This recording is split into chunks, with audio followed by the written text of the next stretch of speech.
The London ক্লিনিকে অসুস্থ BNP চেয়ারপারসনের চিকিৎসা শুরু হবার পর এখন চলছে পরীক্ষা নিরীক্ষা। তার ব্যক্তিগত চিকিৎসকরা জানিয়েছেন আগামী 2-1 দিনের মধ্যে বেগম জিয়ার স্বাস্থ্য পরীক্ষা শেষ হবে।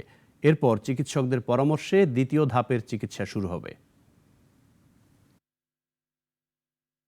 লন্ডনে চিকিৎসাধীন বিএনপি চেয়ারপারসন ও সাবেক প্রধানমন্ত্রী খালেদা জিয়ার স্বাস্থ্যের বিভিন্ন পরীক্ষা নিরীক্ষা সম্পন্ন হয়েছে।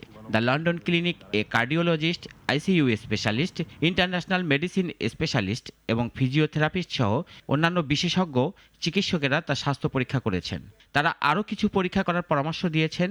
সেই অনুযায়ী ইতিমধ্যে কিছু পরীক্ষা করা হয়েছে। বিএনপি চেয়ারপারসনের সাথে লন্ডনে আসা তার ব্যক্তিগত চিকিৎসক AZM জাহিদ হোসেন জানিয়েছেন, বড়দিন উপলক্ষে কিছু বিশেষজ্ঞ চিকিৎসক এখনও ছুটিতে আছেন। তারা এসে খালেদা জিয়াকে দেখবেন, সে অনুযায়ী তার চিকিৎসা পদ্ধতি কী হবে সে বিষয়ে সিদ্ধান্ত নেবেন। ডাক্তার জাহিদ জানান, দীর্ঘ সময় পর পরিবারের সব সদস্যকে কাছে পেয়ে খুবই উজ্জীবিত খালেদা জিয়া। হাসপাতালে সবার সঙ্গে খুনসুটি করছেন তিনি। মানসিকভাবে তিনি এখন যথেষ্ট চাঙ্গা।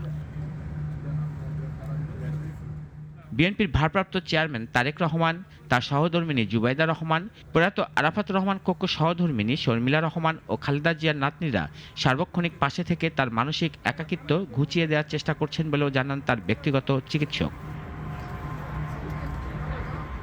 দুপুরে গুলশানে চেয়ারপারসনের রাজনৈতিক কার্যালয়ে এক অনুষ্ঠানে বিএনপি চেয়ারপারসন ও সাবেক প্রধানমন্ত্রী খালেদা জিয়ার চিকিৎসা ভালোভাবেই হচ্ছে বলে জানিয়েছেন দলটির স্থায়ী কমিটির সদস্য নজরুল ইসলাম খান।